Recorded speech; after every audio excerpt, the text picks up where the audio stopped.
Bom dia, senhoras e senhores, e obrigado por aguardarem. Sejam bem-vindos à teleconferência de resultados do segundo trimestre de 2020 da Cogna Educação. Gostaríamos de informá-los que este evento está sendo gravado e que todos os participantes só poderão ouvir a conferência durante a apresentação da companhia. Após os comentários da Cogna Educação, haverá uma sessão de perguntas e respostas para analistas e investidores, quando passaremos mais instruções. Caso você precise de ajuda durante a teleconferência, por favor, pressione *0 para falar com a operadora.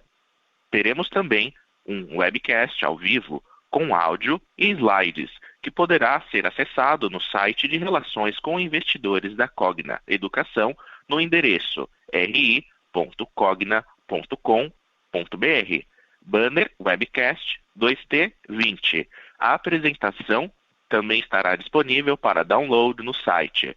As informações a seguir estão disponíveis em reais, conforme a legislação societária brasileira e as práticas contábeis adotadas no Brasil.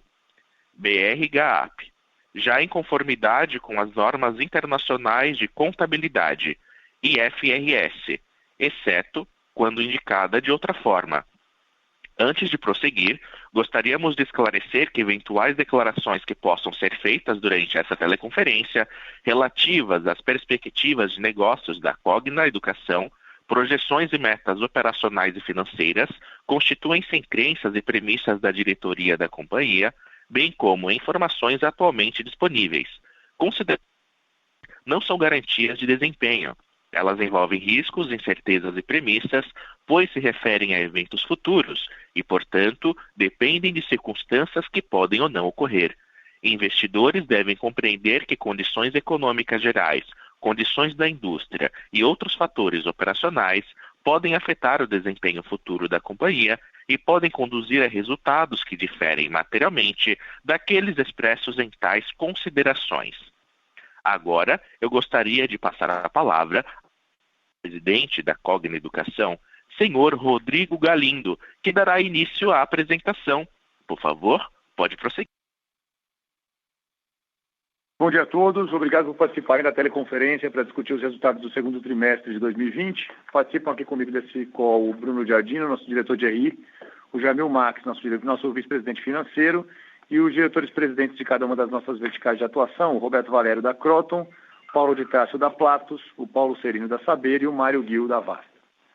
Eu quero começar a apresentação de hoje no slide 4 da nossa apresentação com algumas mensagens. A primeira mensagem é sobre a performance semestral da companhia.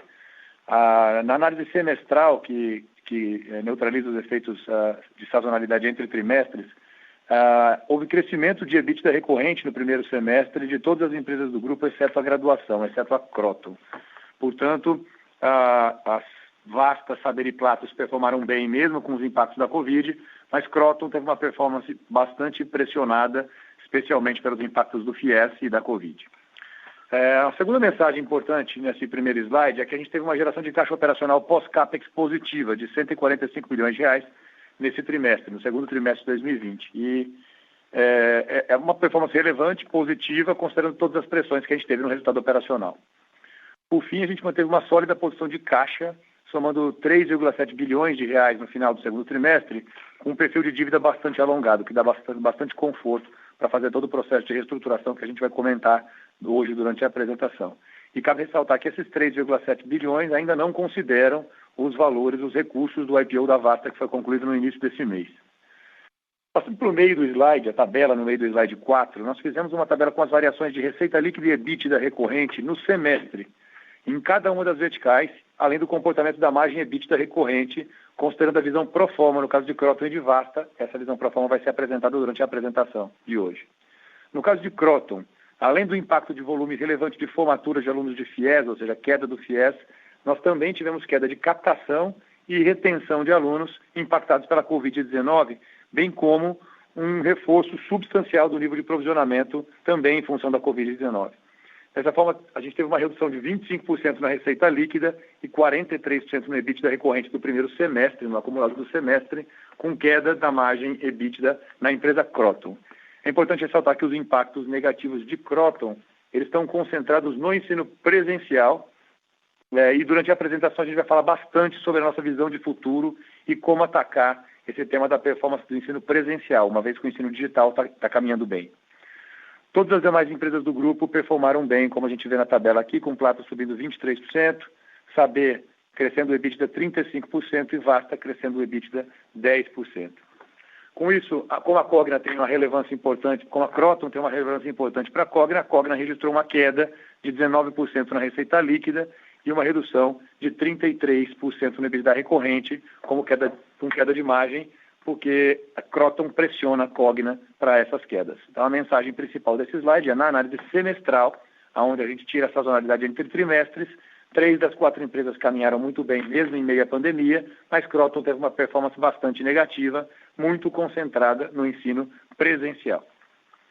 Passando para o slide 5, eu queria apresentar aqui o que talvez seja o movimento mais importante de transformação do ensino superior que a gente já conduziu na companhia. Então, eu queria pedir bastante foco no próximo slide, porque eles mostram um pouco da estratégia da companhia para os próximos trimestres. Já há alguns anos, a gente tem sido bastante explícito e bastante transparente na nossa percepção de que a gente está passando por um processo de transformação digital na companhia que vem sendo construído desde 2017. Na nossa visão, era necessária uma mudança cultural primeiro, antes de mais nada, que drivasse mudanças mais profundas nos negócios. E 2017 e 2018 foram 2 anos super importantes para que a gente construísse esse novo mindset na nossa organização. A gente implementou uma mudança cultural ampla, a gente integrou áreas de tecnologia e áreas de negócio, a gente deu muito mais agilidade para a operação e esse novo mindset foi crucial para permitir que a gente entrasse em novos segmentos e culminou com a aquisição da Somos, que permitiu que a gente operasse no segmento de K-12, bem como que a gente atuasse em novos modelos de negócio, tanto no B2C quanto no B2B. A gente entrou, então, entre 2019 e 2020, numa segunda fase do processo de transformação digital, que foi a digitalização do ensino básico, ou do K-12, com a criação do conceito de plataforma e a atuação em B2B no segmento de K12. Qual foi o resultado disso?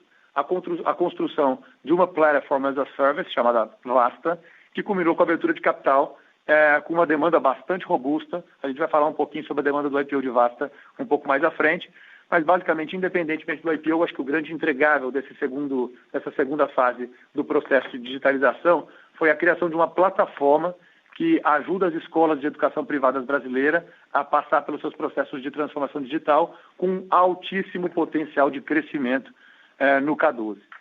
Esse ano, a gente inicia uma nova fase dessa jornada, que é a digitalização do ensino superior.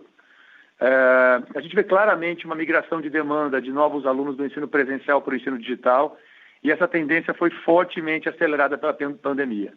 A gente entende que as mudanças de rotina que foram trazidas pela quarentena da pandemia, elas não vão ser circunstanciais, mas estruturais.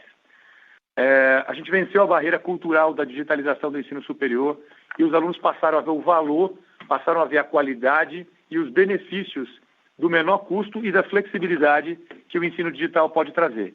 E essa percepção, ela leva a gente a iniciar uma nova e uma relevante jornada de transformação na companhia. É uma jornada que aconteceria naturalmente e gradualmente, mas que foi e está sendo acelerada por conta dos impactos da pandemia. A gente passou a enxergar o ensino superior em 2 segmentos muito claros, que têm desafios e oportunidades muito distintos. A plataforma digital de ensino superior e a Kroton presencial. Vamos falar primeiro sobre a plataforma digital. A plataforma digital de ensino superior ela contempla todas as ofertas de cursos EAD para o consumidor final, ou seja, a oferta do EAD B2C, com ou sem componente de presencialidade, que utiliza polos terceiros ou unidades da própria Kroton presencial para ofertar esse ensino digital, além de soluções de conteúdo e de tecnologia para outras instituições de ensino superior. Essa plataforma ela já apresenta hoje altas margens operacionais, baixa utilização de ativos fixos, baixo consumo de capital de giro e, portanto, alta geração de caixa. E uma perspectiva de alto crescimento, em função do novo momento que o ensino digital vive no país. Portanto, o foco da plataforma digital é o crescimento. Por outro lado, a gente tem um segundo segmento dentro do ensino superior, que é a Kroton presencial. E ele contempla toda a operação de ensino superior presencial e vai demandar um amplo processo de reestruturação que já começou a acontecer há alguns meses para se adequar a essa nova realidade do mercado. os números de alunos, eles já mostram uma migração de alunos presenciais para o ensino digital. E a gente acredita que esse movimento vai ser acelerado pela pandemia. Se a mudança vai ser mais rápida, a gente vai ser ainda mais ágil para reestruturar nossa operação presencial para essa nova realidade.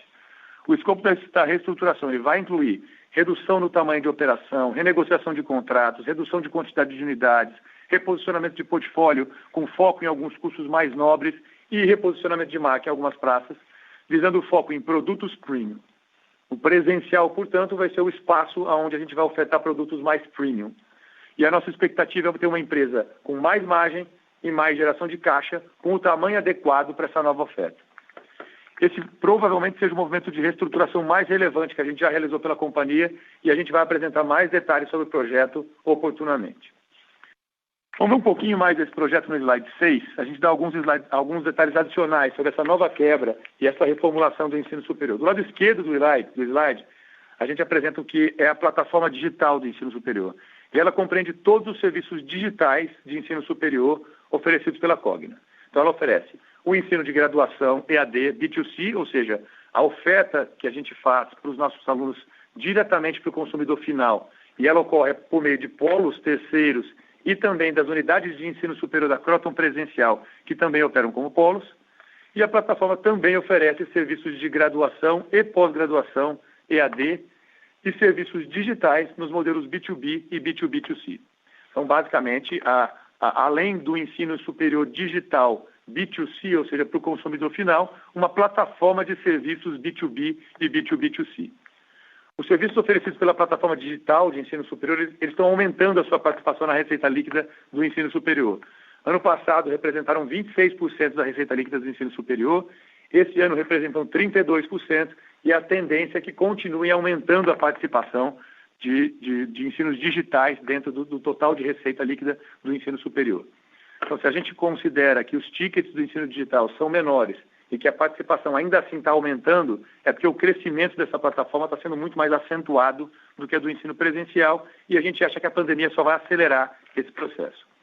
Aqui a gente tem duas grandes oportunidades principais e a primeira grande oportunidade é o crescimento da graduação EAD B2C, ou seja, dos cursos de graduação EAD que a gente oferece para o consumidor final. E a gente tem três grandes frentes aqui para acelerar o crescimento da graduação EAD. Primeiro, crescimento orgânico de alunos dos nossos polos atuais.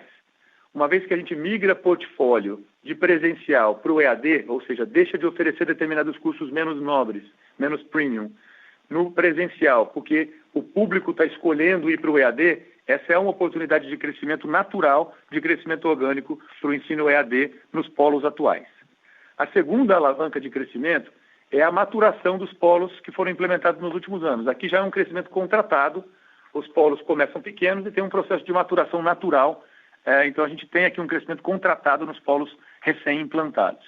E a terceira alavanca é um crescimento expressivo na quantidade de novos polos EAD. Hoje nós temos 7 frentes de trabalho distintas, abertas, para garantir o crescimento de polos com sustentabilidade. E tem também uma segunda oportunidade de crescimento da plataforma digital, que é fortalecer ainda mais o conceito de Platform as a Service, que é um conceito que a gente implementou com bastante sucesso na Vasta. Como a gente faz isso? Por meio da oferta de soluções completas de serviços de graduação e pós-graduação EAD para instituições terceiras, apoiando essas instituições menores no seu processo de transformação digital, assim como a Vasta apoia as escolas de educação básica nos processos de transformação digital da escola privada brasileira. Já do lado direito do slide, a gente apresenta a Kroton presencial. Essa unidade ela oferece serviços de graduação presencial, mas ela também atua como um polo de EAD para a plataforma digital. Então, quais são os serviços oferecidos pela Kroton presencial? Eles estão diminuindo sua participação de receita líquida, né? Como a plataforma digital está aumentando, necessariamente a Kroton presencial está diminuindo. Foi de 74% em 2019, reduziu para 68% em 2020, no primeiro semestre de 2020, e a tendência é que reduza ainda mais a participação, porque o digital está tomando uma proporção maior.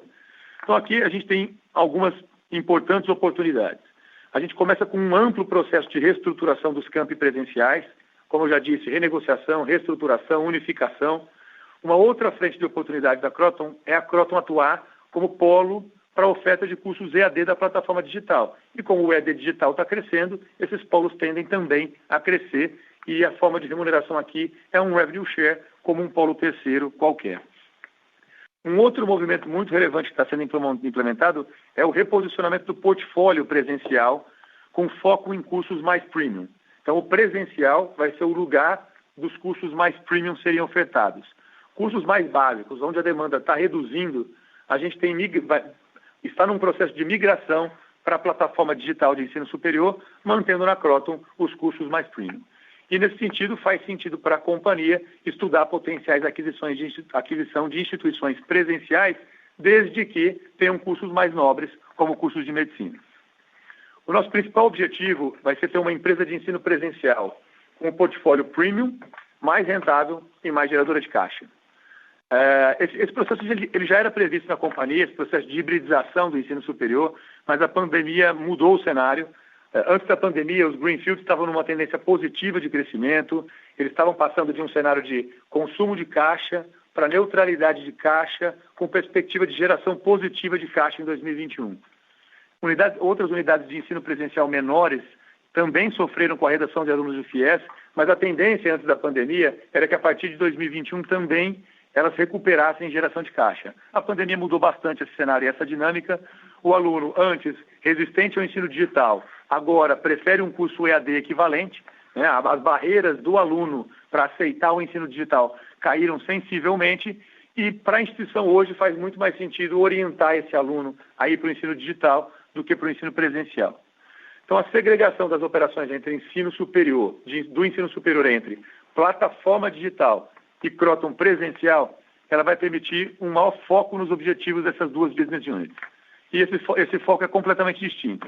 Na plataforma digital, crescer é o nome do jogo, e na Kroton presencial, o momento exige um resizing com um turnaround. Mas algumas premissas básicas vão ser preservadas nesse movimento. Primeiro, a gente buscará não perder sinergias nesse processo. Segundo, a gente quer manter a capacidade de operar com o conceito omnichannel, ou seja, para o cliente a experiência é mantida, independentemente do canal que ele utilizar. Todos os campos da Kroton presencial continuarão operando como polos EAD da plataforma digital. A gente está aproveitando esse contexto de mudanças trazidas pela pandemia para fazer o que é a maior e mais impactante mudança no segmento de ensino superior já conduzida pela empresa, preparando o ensino superior da Cogna para esse novo momento. Eu queria agora passar para o slide 7, onde eu queria comentar sobre mais uma novidade da nossa operação. Queria relembrar um pouquinho o conceito do PEP. O PEP foi o parcelamento especial privado. Ele foi criado em 2015 e ele tinha como objetivo oferecer financiamento estudantil diante da perspectiva de uma menor oferta de FIES. O FIES tinha caído sensivelmente a quantidade de vagas, então ele foi um produto de transição entre um mundo onde existia financiamento público com alto volume e, de repente, esse volume caiu sensivelmente. Ele foi fundamental para a transição de um mercado com alta participação no financiamento público e alta demanda por cursos presenciais.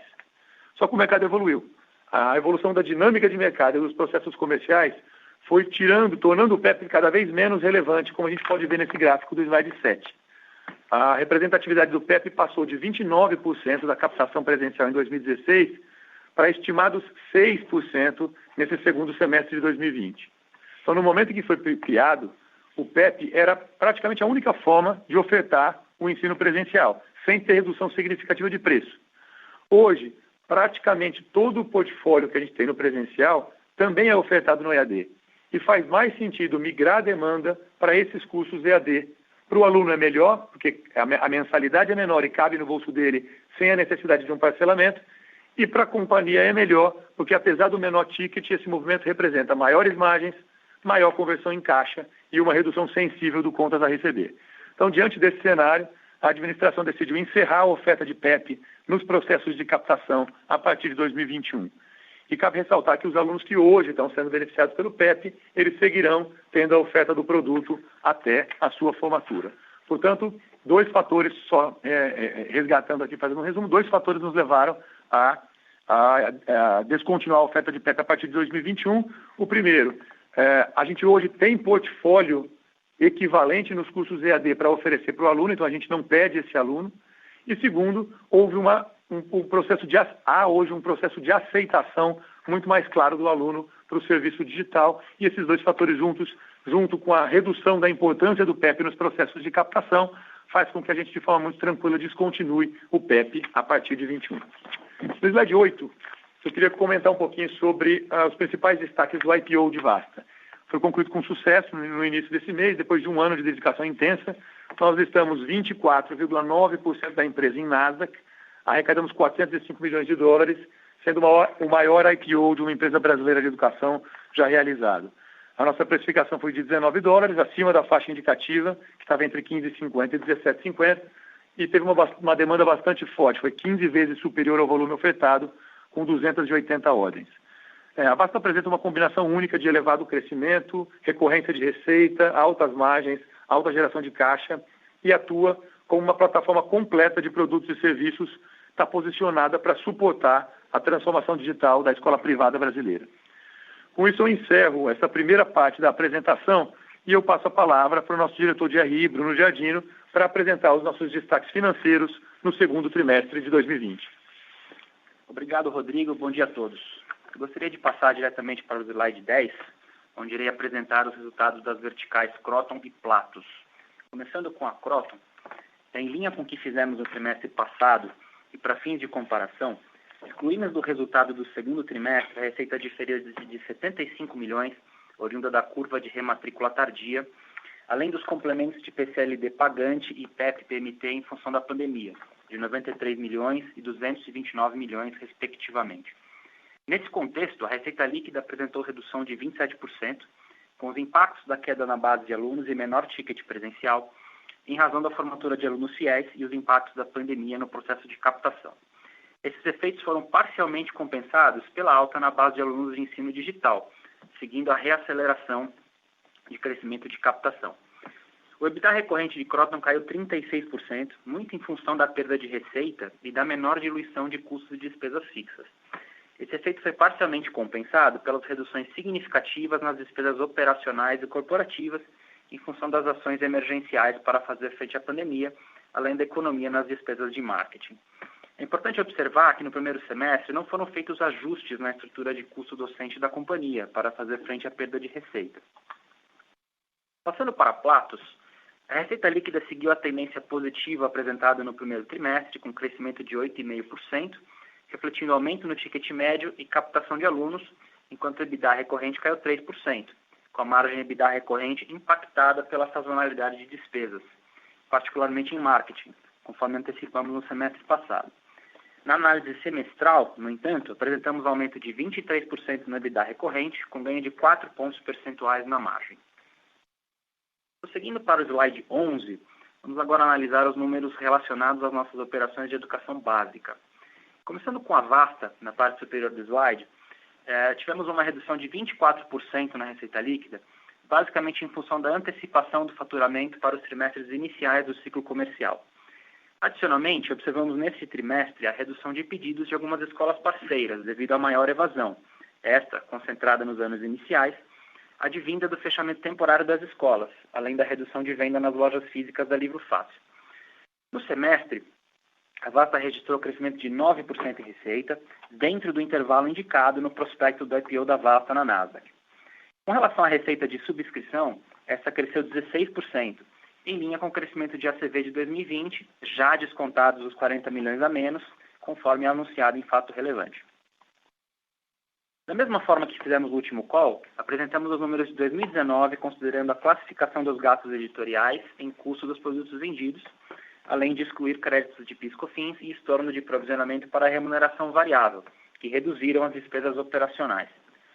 Em relação ao número de 2020, excluímos alguns impactos extraordinários, sendo estes a maior PCLD para fazer frente ao momento atual, a incidência de despesas de INSS referente a anos anteriores e um ajuste de 8 milhões relacionados ao nosso e-commerce, um ajuste de estoques, perdão. Nessa base pro forma, a EBITDA recorrente cresceu 10% no semestre. Vale notar aqui que no release da Cogna, páginas 37 e 38, mostramos uma comparação entre os números apresentados, o número da Vasta apresentado no release Cogna e dos números apresentados no release da Vasta. No segundo TRI de 2020, a Ressaber registrou queda de 12% em sua receita líquida, decorrente dos impactos da pandemia, principalmente nos anos iniciais e no segmento de contraturno, além da não renovação de 2 contratos e do estorno de receita conforme antecipado no primeiro trimestre. Por sua vez, o EBITDA recorrente apresentou alta de 34%, seguindo o turnaround sendo implementado nessa vertical, além das reduções de custos e despesas decorrentes das medidas emergenciais implementadas no trimestre. Por fim, indo para o slide 12, vamos analisar os resultados da vertical de outros negócios e da Cogna consolidada. No segmento de outros, também classificamos os gastos editoriais em produtos vendidos no segundo trimestre de 2019. A ausência de receitas de PNLD prejudicou bastante a comparação do segundo trimestre de 2020 com o mesmo trimestre do ano passado. Considerando todos os efeitos descritos, indo finalmente para o resultado de Cogna consolidado, apresentamos queda de receita líquida e EBITDA nesse trimestre, principalmente impactados pela vertical Croton, em particular no ensino de graduação presencial.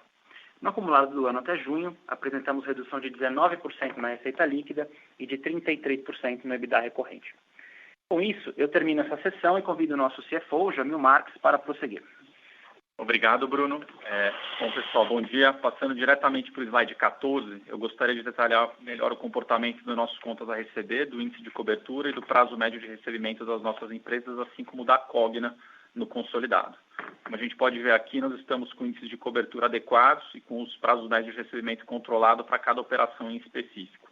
O aumento de 8 dias que nós enxergamos em Cogna na comparação anual vem essencialmente do aumento da Croton, que eu gostaria de abordar um pouco mais de detalhe no slide 15. Tá? Passando então para o slide 15, olhando para o lado esquerdo, nós quebramos os números entre alunos com parcelamentos, alunos pagantes e alunos fiéis, deixando claro aqui que todos os produtos tiveram um aumento no índice de cobertura na comparação anual. Durante esse trimestre, observamos leve melhoria nos pagamentos em dia, tá? O que possibilitou uma geração de caixa robusta no trimestre. No entanto, os pagamentos em atraso pioraram de forma mais relevante, o que levou à necessidade de um aumento desproporcional na PCLD do aluno pagante, basicamente para fazer frente ao envelhecimento da carteira de recebível, uma vez que quanto mais antigo o título em atraso, maior a necessidade de cobertura para as perdas e mais ele se aproxima do write-off. Se a gente fizer a conta em percentual da receita líquida, a PCLD do pagante subiu de 16,1% no primeiro trimestre de 2020 para 24,4% no segundo trimestre de 2020.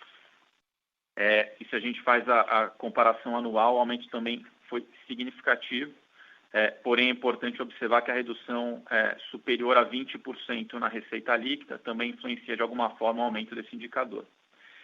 Se olharmos para o índice de cobertura do contas a receber do aluno pagante, o indicador atingiu 32,2% no segundo trimestre de 2020, um pequeno aumento contra os 31,6% que tínhamos no primeiro trimestre de 2020 e um aumento mais relevante contra 17,1% no segundo trimestre de 2019.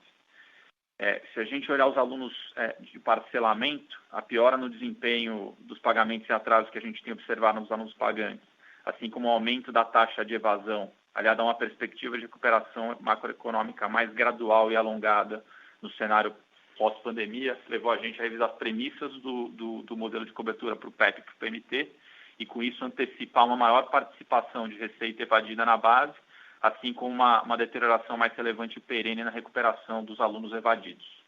A consequência foi uma elevação na PCLD desses produtos para 58%, sobre o saldo de contas a receber ou sobre a totalidade da receita líquida após o AVP em todos os períodos desde que o PEP e o PMT foram criados, o que gerou impacto no resultado deste ano de cerca de 229 milhões de reais.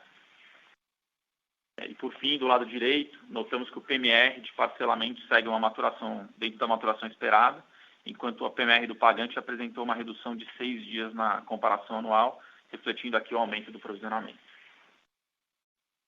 Convido todos agora a passar para o slide 16, onde apresentaremos a evolução de CAPEX, investimento em expansão e a geração de caixa. Começando aqui pelo lado esquerdo do slide, a soma de CAPEX e os investimentos em expansão totalizaram 89 milhões de reais neste trimestre, o que é equivalente a 6,5% da receita líquida, ou uma redução de 3,4 pontos percentuais na comparação anual, uma vez que a companhia encerrou o projeto de abertura de novas unidades, cabendo agora apenas as expansões, a maturação da expansão das unidades. Importante lembrar que esse resultado também já é impactado pelo plano de ação que a companhia implementou por conta da pandemia, que levou à revisão de alguns investimentos que não fossem essenciais para a sustentabilidade do negócio. Passando para a análise da geração de caixa e desconsiderando os recebimentos dos montantes da conta escrow e aqueles relacionados ao PNLD do segundo trimestre de 2020, que eram para ter sido recebidos em 2019, nós tivemos uma geração de caixa operacional após CAPEX, investimentos e expansão, positiva de 57 milhões de reais nesse segundo trimestre. Esse é um resultado bastante positivo, se a gente considerar a relevante queda em EBITDA e o cenário pelo qual a gente está passando, refletindo aqui um menor consumo de capital de giro. Por fim, vamos analisar nosso endividamento no trimestre, seguindo aqui para o slide 17. Do lado esquerdo desse slide, mostramos nossa sólida posição de caixa em nível de alavancagem nesse trimestre, tendo fechado o TRI com 3,7 bilhões de reais em caixa, beneficiados aqui pela liquidação de cerca de 3/4 da conta escrow da aquisição da Somos, que liquidou agora em junho, mas ainda sem considerar a parcela remanescente dessa conta escrow e os recursos levantados com a IPO da Vasta. Do lado direito, a gente mostra aqui o cronograma de amortização, lembrando que o nosso próximo grande desembolso está apenas em agosto de 2021, ou seja, o cronograma alongado e robusto. Com isso, eu termino essa sessão da apresentação e convido o Rodrigo para as considerações finais. Obrigado, Jamil. Para encerrar a apresentação de hoje, eu queria fazer algumas considerações finais para cada uma das nossas verticais, passando para o slide 19. Começando com a Kroton, o processo de captação de 2020/2, o segundo semestre agora, ele está ocorrendo de forma 100% digital. A gente está observando a amplificação das tendências vistas no processo de 2020/1, do primeiro semestre, com maior pressão no ensino presencial e maior crescimento no ensino digital. Em termos de rematrícula, a gente pode sim ter algum impacto resultante da adoção de políticas de renegociação mais restritivas, mas em contrapartida elas vão preservar nossos indicadores de PCLD e prazo médio de recebimento. A gente tem uma política de rematrícula onde a gente divide os alunos inadimplentes em 18 clusters e a gente consegue, então, está adotando claramente uma tendência de ser mais flexível com alunos com alta propensão de pagamento e menos flexível com alunos inadimplentes com baixa propensão de pagamento ou com dívidas longas, porque esse é um aluno que necessariamente gera muito pouco caixa. Então, a gente prefere ser menos flexível com os alunos que, de fato, não vão ter condição de continuar seus estudos. Por um lado, isso gera pressão na evasão, por outro lado, tira a pressão de contas a receber. Essa é a política que a gente está adotando no semestre. Em relação à Kroton, acho que a gente falou bastante aqui sobre o nosso processo de transformação digital na apresentação de hoje, mas a gente pretende dar todos os detalhes sobre esse processo de reestruturação, que talvez seja o movimento mais importante que acontece na companhia, no nosso Cogna Day, que vai ser anunciado em breve. Passando para Platos, a gente apresenta nesse trimestre uma migração relevante dos alunos para o ensino digital também na Platos. Acho que seguindo a tendência da graduação à pós-graduação, que é onde a Platos, que é o ambiente da Platos, também vê uma migração para o ensino digital, com crescimento de 23% da captação do segundo trimestre, e a gente acredita que essa tendência de crescimento deve continuar. Em relação à expansão da base de clientes da Platos ex-Kroton, ou seja, o B2B da Platos, a gente já possui contratos com instituições terceiras em fase avançada de negociação, com início previsto para 2021. Com relação a Saber, apesar da evasão pontual observada nos anos iniciais em algumas atividades presenciais de contraturno, a gente está garantindo, por meio da nossa escola digital, a continuidade das nossas operações nas escolas próprias. E, adicionalmente, o processo de captura de sinergias e eficiência está correndo muito bem, conforme esperado, resultando em expressivos ganhos de margem na comparação com 2019, mesmo considerando os efeitos da pandemia. Na Vasta, passando agora para a Vasta, a gente também considera que a evasão dos alunos nos anos iniciais, os alunos da educação infantil e anos iniciais do ensino fundamental, é apenas um efeito pontual, com os alunos retornando às escolas, à medida que os pais voltem para o trabalho presencial também, e com isso a gente tem um recomposto, o ACV, de 2021. Também em relação ao ACV de 2021, a gente já superou a nossa meta para o primeiro semestre do ano, conforme já foi anunciado em fato relevante, e a nossa plataforma digital Plural já tem hoje mais de 50% do web traffic de educação básica no Brasil, e ela vem se consolidando como uma vantagem competitiva essencial da Vasta. Levando em conta os recursos do IPO, a gente vai acelerar, obviamente, os processos de crescimento tanto orgânico como inorgânico, e isso vai contribuir para um momento muito positivo que a gente espera ter na Vasta nos próximos anos. Por fim, falando sobre o segmento de outros negócios, os processos para o PNLD de 2021 estão correndo conforme o esperado, nenhuma novidade. Eu queria deixar aqui uma mensagem final, que eu acho que é a grande mensagem desse call de resultados. Acho que é importante resgatar que 3 das 4 empresas do grupo estão performando muito bem no acumulado do semestre. A gente tem, sim, um problema de performance pontual em Kroton, especialmente no ensino presencial, e esse problema é fruto da combinação de redução do FIES com os impactos da Covid. Isso nos levou a acelerar fortemente o processo de digitalização do ensino superior, com foco distinto para cada pedaço do que é o ensino superior hoje, para o ensino presencial e para o ensino digital, com focos totalmente separados, distintos e com oportunidades distintas. O presencial passa por um amplo processo de resizing e turnaround, e a gente vai focar no crescimento da plataforma digital do ensino superior. São movimentos muito importantes que vão levar a companhia para um novo momento. A gente vai anunciar detalhes sobre esse processo todo no nosso Cogna Day. A gente está preparado para fazer essas mudanças que são necessárias e retomar a trajetória de crescimento do ensino superior. Com isso, eu encerro a nossa apresentação. Queria agradecer a todos pela participação e convidá-los agora para a sessão de perguntas e respostas. Obrigado. Obrigado, senhor Rodrigo. Iniciaremos agora a sessão de perguntas e respostas. Para fazer uma pergunta, por favor, digitem *1. A nossa primeira pergunta vem de Suzana Salaro, Itaú. Pode prosseguir. Oi, bom dia, pessoal. Obrigada por pegar nossas perguntas. A primeira é em relação à extinção do PEP e isso de que os cursos mais simples vão ser ofertados via EAD ou via plataforma digital.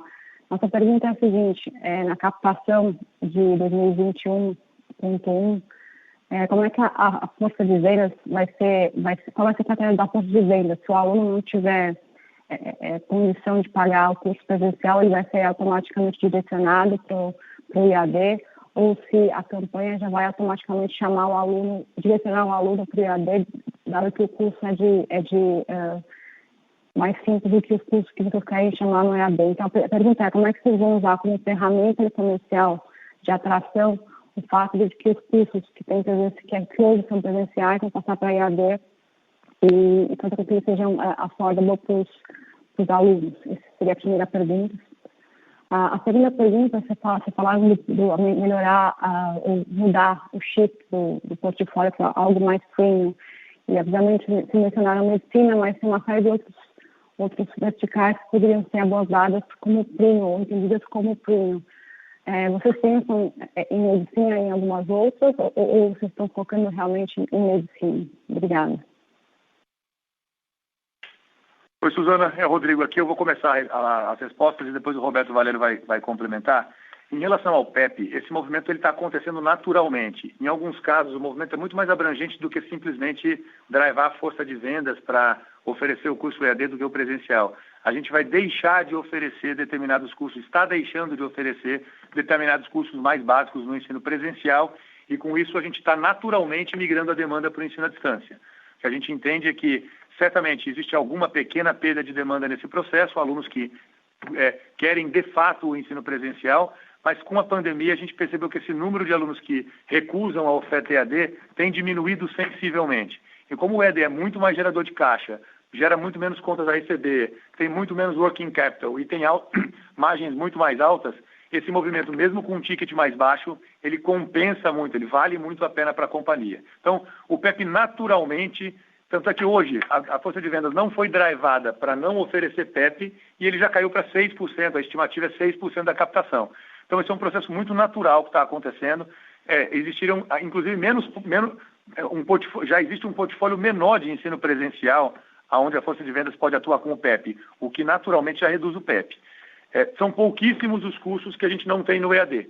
Então, quando a gente perceber que tem os dois portfólios, porque é um curso que justifica ter no Premium, mas também tem no EAD, se o aluno não tem capacidade de pagamento de R$700, por exemplo, de um curso do presencial, ao invés de oferecer 350 de mensalidade com 350 de parcelamento, a força de vendas vai estar drivada para oferecer um outro produto, que é um produto EAD Premium, com 350 de mensalidade, que cabe no bolso dele, sem que ele precise financiar a outra parte. Então, essa basicamente é a macroestratégia, e a gente entende que vai ter uma perda mínima de demanda por conta da oferta do PEP, mais uma vez, porque é um outro momento.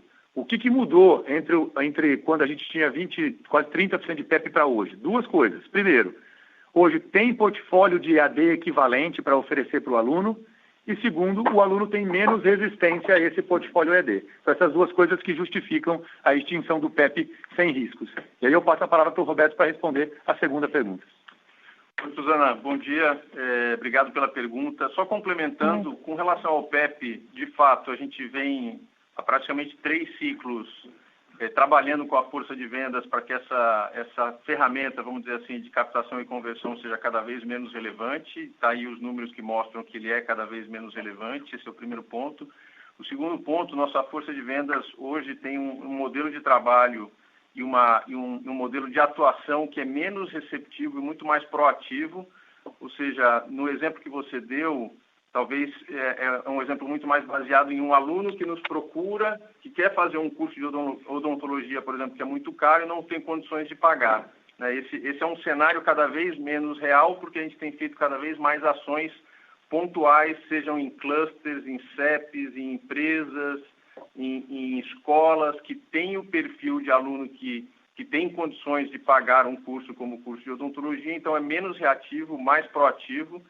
Da mesma forma, toda a nossa equipe de marketing também tem feito ações em meios digitais e ações de performance que focam em alunos que têm as características e as condições de pagamento. A gente tem usado muita informação de evasão para identificar fontes de alunos, regiões geográficas, CEPs, escolas, empresas, que têm condições de crédito capazes de pagar esses cursos. Então, acho que é importante dizer isso.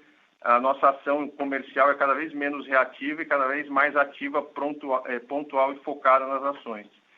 Para a sua segunda pergunta, que é com relação aos cursos premium, claro que medicina é um curso muito premium, é o curso mais premium do segmento, mas na nossa visão, uma carteira de mais ou menos 15 cursos são os cursos que a gente considera premium dentro do presencial. Então, a gente está falando de medicina, odontologia, medicina veterinária, direito, psicologia, algumas enfermagens. Então, é um composto de cursos que sim, alguns deles são oferecidos na EAD, mas eles são eminentemente presenciais, com tickets maiores, com margens maiores e com um percentual de alunos, tanto na nossa base quanto no Brasil, ainda bastante relevante no presencial. Perfeito, pessoal. Obrigada pelas respostas.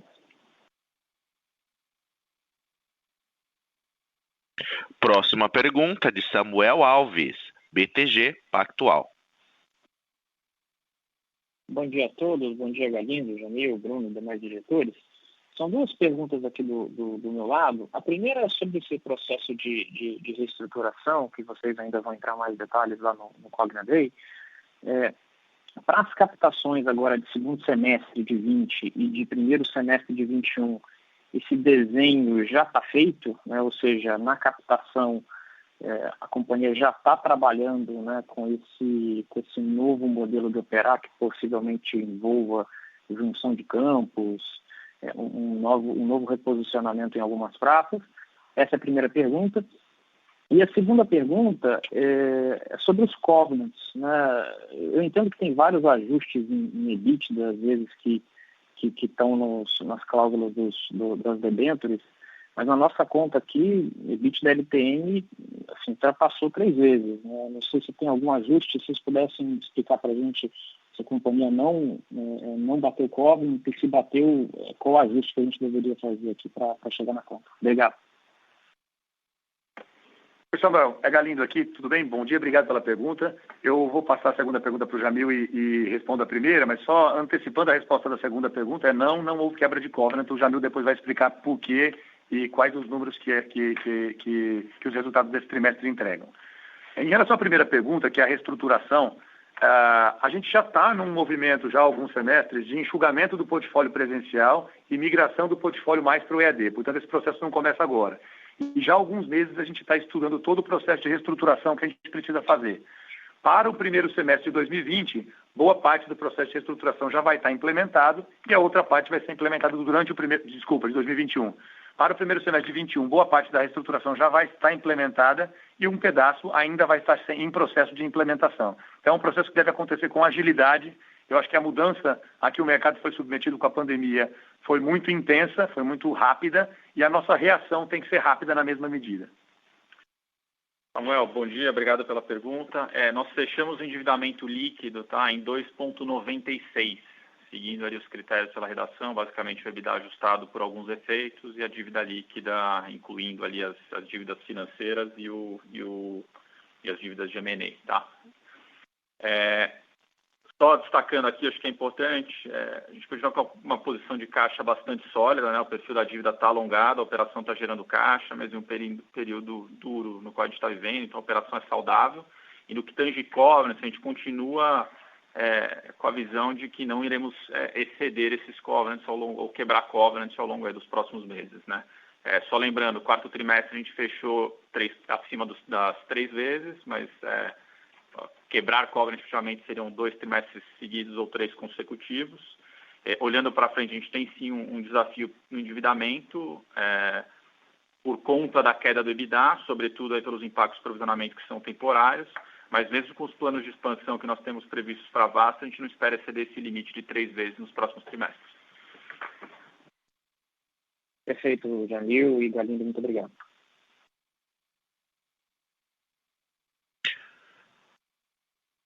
Próxima pergunta de Maurício Cepeda, Credit Suisse. Pode prosseguir.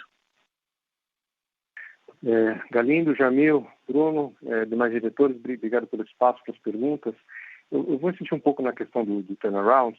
Eu sei que vocês não têm detalhes agora, vocês vão dar durante o Cogna Day, mas está um pouco do que o Samuel estava perguntando, né? Eu vejo que no último slide se fala muito em Digital Transformation, mas que outros grandes blocos vocês vão atacar agora nesse turnaround, que é mais tradicionais, assim, né, de um processo como esse? E também engatando com essa questão, vocês falam em mudança de mindset, vocês só falam de uma mudança digital. Tem mais alguma coisa que vocês têm mudado no mindset de vocês? 2 últimas perguntas, tentar ser rápido aqui. De novo na questão de medicina, nesse mercado que agora está ficando meio que disputado, né? Como que vocês veem enfrentando outros players que também estão indo na mesma direção? E em quarto lugar, se pudesse comentar um pouco dessa autorização de aumento de capital, o que vocês têm em mente, por que vocês foram nessa direção? Muito obrigado. Ô Maurício, tudo bem? Galindo, eu vou começar, depois eu já completo as perguntas. Basicamente, acho que do turnaround, acho que tem 2 grandes movimentos que a gente está fazendo aqui. Primeiro vamos conceituar um pouquinho o que a gente chama de transformação digital, né? Transformação digital para a gente é muito mais do que simplesmente operar em EAD ou acelerar o crescimento da atuação em EAD. É um novo jeito de pensar a companhia, de ver outros segmentos de atuação, ver como a gente consegue gerar valor de uma outra forma e também inclui integrar tecnologia e negócios. Então, é uma mudança de mindset que começou lá em 2017, viabilizou a construção da Vasta. Vou dar um exemplo claro do que é transformação digital para a gente. Em Vasta, a gente adquiriu uma empresa, esse pedaço da empresa que se transformou no que é a Vasta, era basicamente uma empresa que era a melhor produtora de conteúdos para escolas de educação básica do Brasil. E era uma excelente empresa que produzia excelentes conteúdos. Com o mindset da transformação digital, a gente construiu a partir desta empresa uma Platform as a Service que presta serviços e soluções de conteúdo e serviços e soluções digitais para as empresas brasileiras. E com isso a gente pretende atuar no canal de distribuição de escolas de K12 do Brasil, a ponto de ter uma plataforma tão completa para essas escolas que qualquer ente que queira distribuir qualquer serviço ou produto para uma escola de educação básica no Brasil, seja mais simples plugar esse produto na nossa plataforma do que bater na porta de 4, 5, 6, 7 mil escolas. Isso é transformação digital para a gente. Esse novo jeito de fazer negócios. E é isso que a gente pretende fazer no ensino superior a partir de agora. Então, hoje já existe um mundo digital dentro do ensino superior da companhia, que é o B2C de graduação, e a gente está construindo a plataforma que entrega os demais serviços. A plataforma que entrega serviços B2B e B2B2C. A Platos começou com esse processo, está indo muito bem, está crescendo no B2B2C de pós-graduação e começa a assinar os primeiros contratos de B2B2C de graduação. Portanto, para também prover para pequenas instituições de ensino que não vão ter escala para passar pelos processos de transformação digital, todos os elementos que elas precisam para ser também empresas digitais. Esse processo de digitalização ele não está impactando só a Kroton, está impactando o setor inteiro.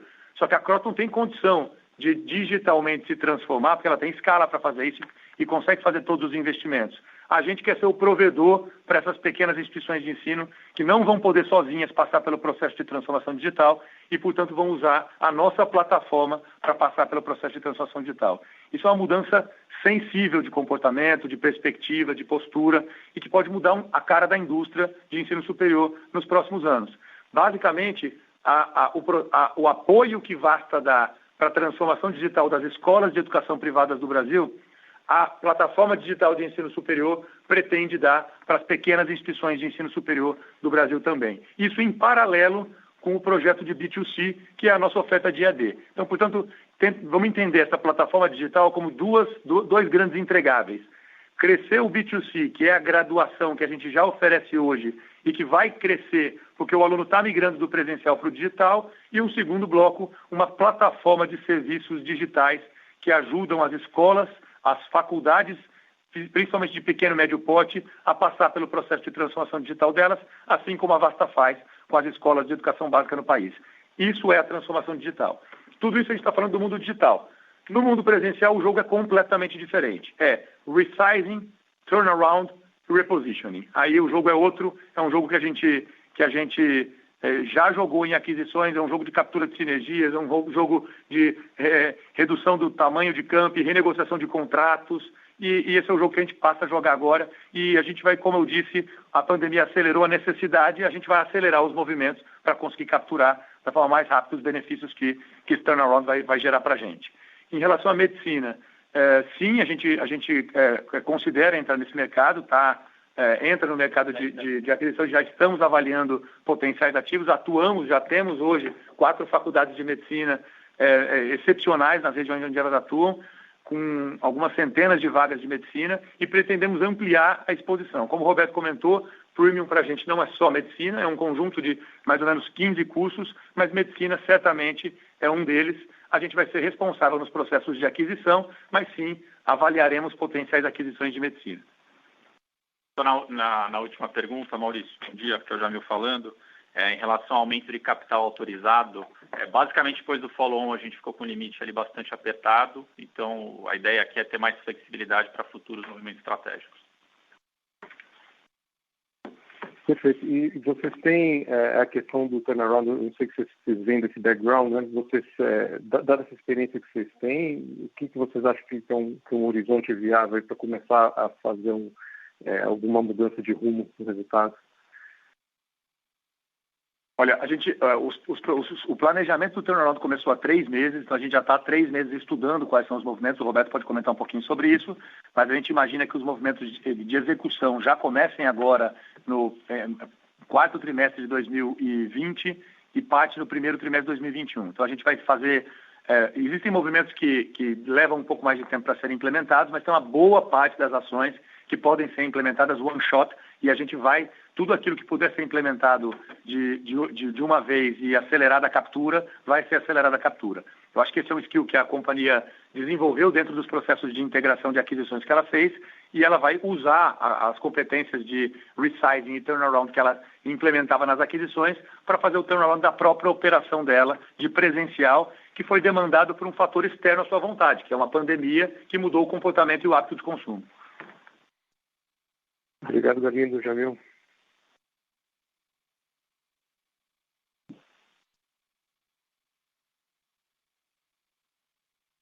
A nossa próxima pergunta vem de Marcelo Santos, JP Morgan. Bom dia a todos, obrigado por pegar as perguntas, são 2. A primeira, eu queria falar um pouco de M&A e da estratégia. Dado essa mudança de direcionamento em relação a cursos mais nobres, queria que vocês comentassem o quanto que isso muda em relação, por exemplo, à estratégia que vocês anunciaram mais no começo do ano, na época do aumento de capital, que o que eu me lembro era quanto maior ativo, melhor, obviamente, dentro de certas condições, e o foco muito em potencial de elevação de margem, né? E aí agora vocês estão falando já de cursos mais nobres, então, se puder comentar assim, qual o apetite para M&A e o que muda na estratégia de forma mais tangível. E a segunda pergunta é um pouco, se desse para falar um pouco no caso de Kroton especificamente, o outlook de margem, não guidance, mas assim, tecer considerações sobre a margem da segunda metade do ano, pensando num intake e rematrícula mais complicadas, mas também potencial de reestruturação docente que vocês não fizeram na primeira metade do ano e um EAD mais forte. Então, não sei se dá para traçar alguma consideração de como que a rentabilidade da Kroton na segunda metade do ano poderia ser. Qualquer coisa ajudaria. Obrigado. Oi, Marcelo, tudo bem? Vou começar com a resposta, depois Jamil e Roberto continuam. Primeiro falar sobre M&A. Olha, a empresa se constituiu e gerou muito valor com atividades de M&A. Então, a gente não descarta nenhuma oportunidade de M&A da companhia, mas eu acho que a gente tem um movimento claro de premiumização do ensino presencial. Portanto, a gente começa a olhar com mais atenção ativos que fortalecem esse posicionamento nosso para o ensino presencial. Então, a gente não descarta nenhuma possibilidade, mas ativos que tenham características mais premium, com portfólio mais premium, ganham força nesse novo momento da companhia. Marcelo, bom dia. Eu vou começar falando um pouquinho mais da parte de custo e despesa, depois eu passo para o Roberto, ele fala um pouquinho aí do que a gente espera em receita, tá? Mas assim, a gente deve ter sim uma margem ainda pressionada, em especial por top line e PDD, mas é importante ter em mente aqui algumas coisas. Na primeira, a gente tem alguns saves de custos ainda importantes para o segundo semestre. Primeiro, as iniciativas com impacto temporário por conta das reduções de jornada de trabalho, outros custos como infraestrutura, elas foram ainda capturadas parcialmente no segundo trimestre. O remanescente é inesperado para o terceiro tri. 2, a gente tem todo o processo de revisão de carga horária, aumento de disciplina interativa no segundo semestre. Lá já sabendo da pandemia, a gente consegue otimizar mais carga horária também. E, por fim, revisão das despesas corporativas, que a gente já está se preparando para uma empresa menor, a execução disso ficou ao longo do terceiro tri. Além disso, aí muito mais para o ano seguinte, a gente vai ter todo o trabalho de revisão da Kroton, que deve trazer impactos mais relevantes para os próximos anos. Tá? O segundo é a PDD. A PDD a gente entende que ainda deve continuar pressionando, né, aquilo que a gente já mencionou, apesar do pagamento em dia vindo bem, a carteira em atraso deteriorou bastante. Então, e a gente entende que no segundo semestre vai continuar acontecendo mesmo, dadas as políticas mais rígidas que a gente tem imputado, como o Rodrigo já mencionou, em especial nos alunos que têm baixa geração de caixa e altas dívidas. Então, isso, por si só, vai continuar pressionando a nossa margem. Eu vou passar a bola para o Roberto para falar um pouquinho mais de evasão nos outros tópicos. Oi, Marcelo.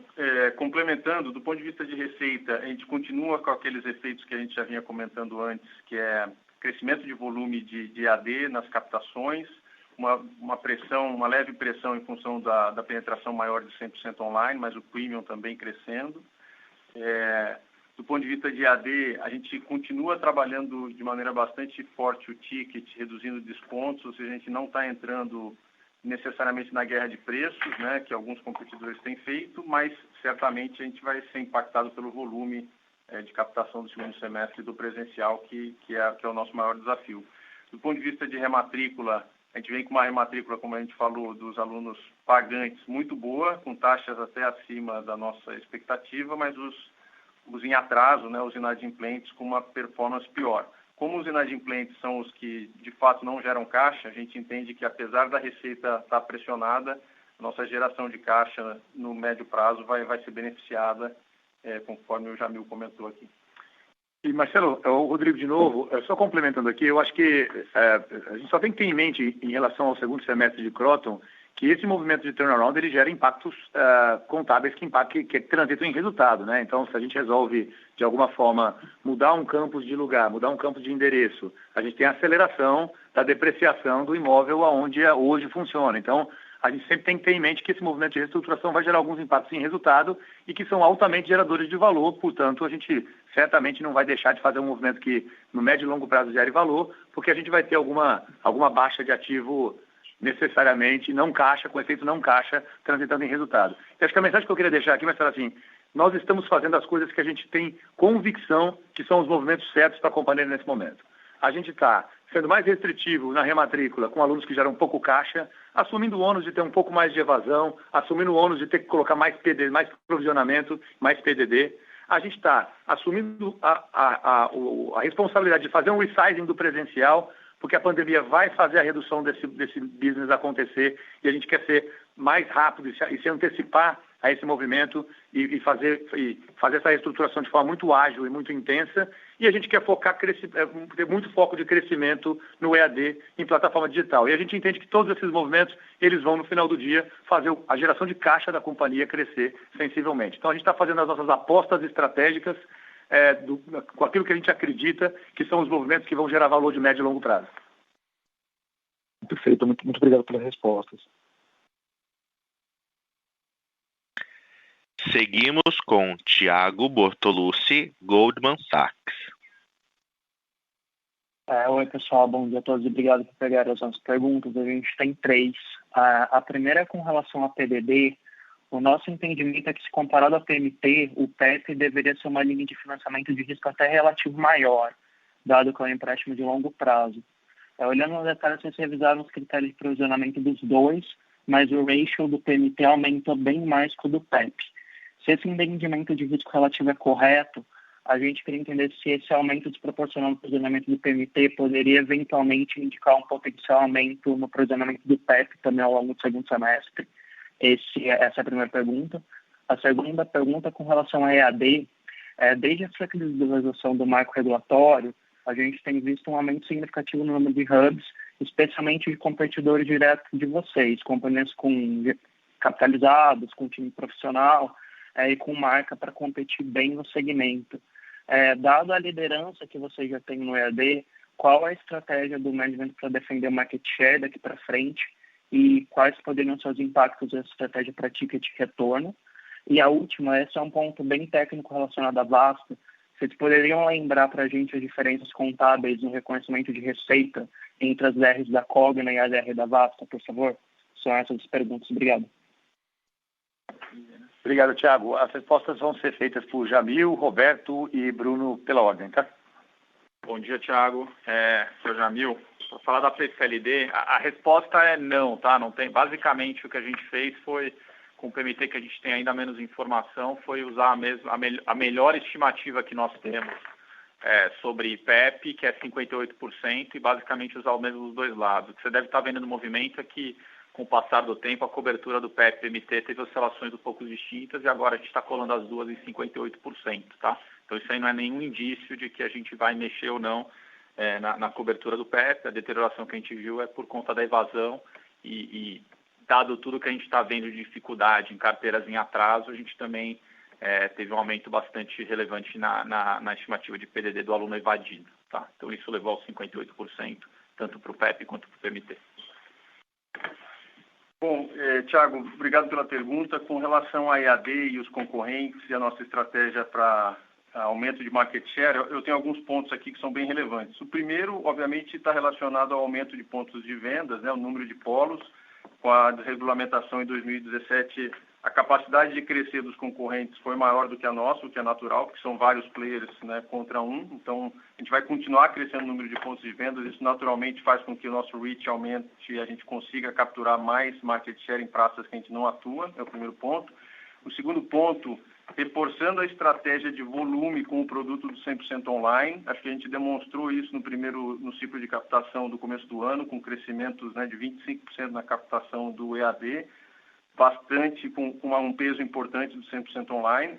O terceiro ponto é o aumento do número de ofertas de cursos EAD Premium, né, que são aqueles cursos de engenharia e saúde nos polos. A gente sabe que existe uma limitação em função da infraestrutura de laboratórios, mas a gente está trabalhando fortemente para que os polos possam ter mais laboratórios e que a gente possa também criar ferramentas, entre elas alguns laboratórios virtuais, para que essa expansão de oferta aconteça e, naturalmente, a gente ganha market share com isso.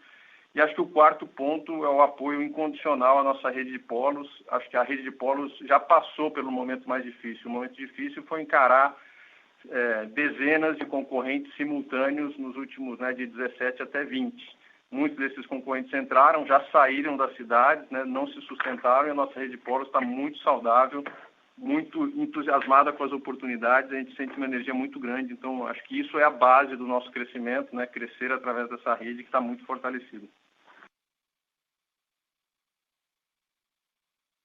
Oi, Thiago, Bruno falando. Bom dia, obrigado pela pergunta. Aqui vale lembrar que os releases, né, as demonstrações financeiras de Cogna e de Vasta são feitas por auditores diferentes e até o primeiro trimestre elas foram feitas em tempos diferentes, né? Então isso causa algumas diferenças no time de reconhecimento de receitas e de custos entre os anos e até entre os trimestres, né? Mas se você observar no release da Cogna, página 37 e 38, a gente colocou ali uma conciliação para vocês entenderem as diferenças. Quando você olha o primeiro semestre, você vai notar que não tem mais diferença, né, no consolidado entre Cogna e Vasta. E assim deve seguir daqui para frente, tá? Como as auditorias serão feitas na mesma data, essas diferenças não vão mais ocorrer. Vai ficar apenas uma pequena diferença, que é a mais-valia de estoques, que é classificada como depreciação e amortização na Cogna, e na Vasta ela ainda é tratada como custo. Mas essa é uma despesa que deixa de existir em 2021. Então, daqui para frente, os números deverão convergir, se não iguais, praticamente iguais. Tá claro, obrigado, pessoal.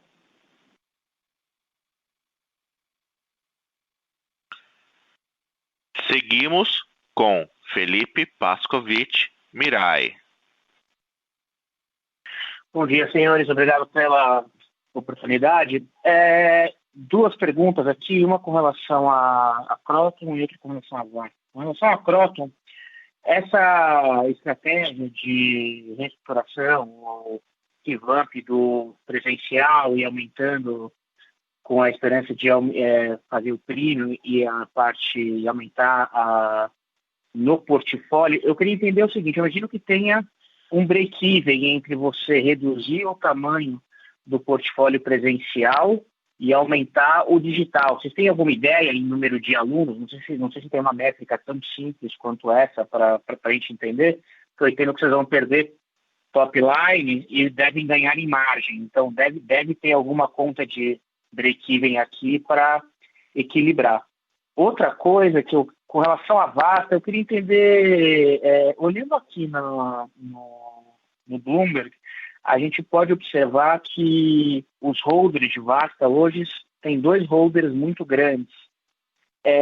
Aparentemente a ação, desde que ela foi listada, ela não tem uma performance muito boa. Vocês entendem por quê? Eu sei que é recente, mas aparentemente a liquidez da Vasta hoje lá está muito baixa. Eu queria entender se vocês têm algum view sobre isso. Obrigado. Olá, Felipe. Galindo, eu vou responder a primeira pergunta, depois o Bruno vai fazer alguns comentários sobre a segunda.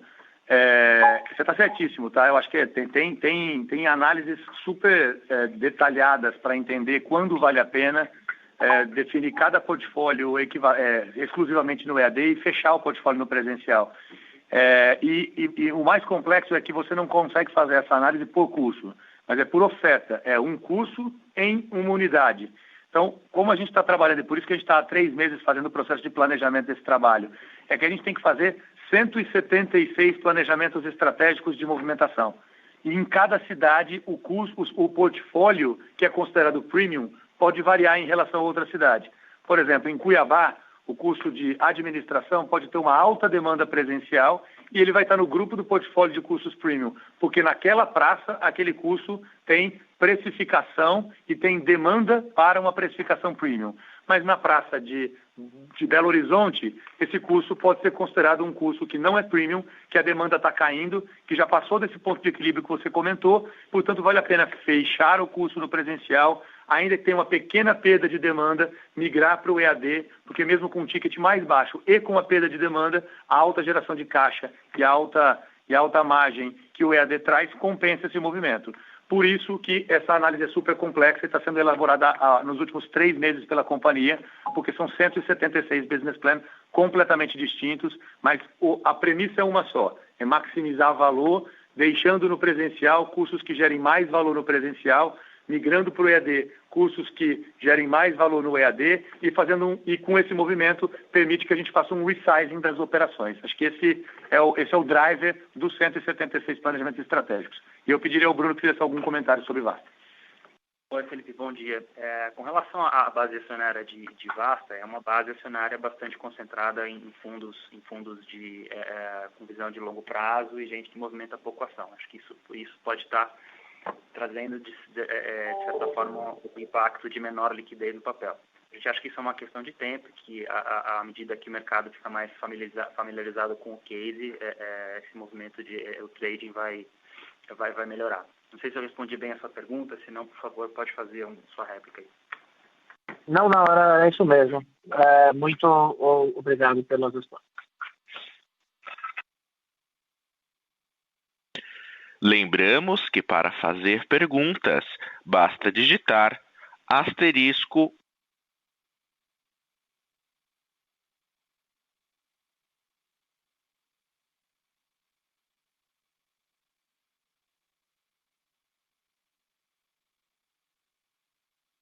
Mais uma vez, para fazer perguntas, basta digitar asterisco 1.